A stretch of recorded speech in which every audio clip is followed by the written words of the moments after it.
everybody, I'm Gokul from RBA. Selling your business should be an exciting event. But do you know only 49% of all companies that go under an LOI actually sell? As a restoration broker who's worked with 350 plus clients over 14 years, I know why this happens. Hey everybody, here's what I want to cover today. 7 lessons I've learned from over 500 million in restoration transactions. Okay, let's get right to it. Let's start with number 1. Time is not your friend when you're trying to sell your business. All right, number 2, the more competition you have, the better your offer and your terms are going to be. Okay, number 3, due diligence is not a chore, it is a necessity.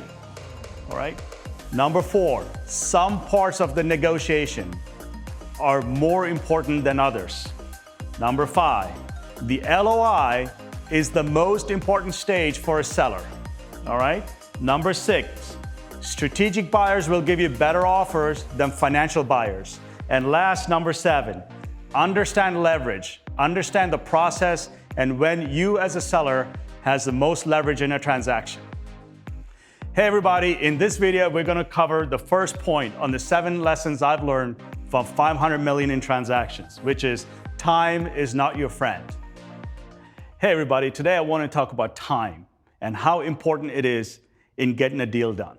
All right, as a general rule of thumb, if you're the seller, time is not your friend. Okay, the longer a deal takes, the more reasons buyers are going to find to lower your price and put downward pressure on all of your terms. So as a seller, it's really important, 1, to understand the journey, and 2, to be ready so you can go from an offer to a close in about 60 days. Selling your business is exciting and should be the pinnacle of your career, and it's complicated to get right. At RBA, we'll help our clients successfully navigate through this journey. We make the complicated simple. Go to www.rbasells.com and check us out.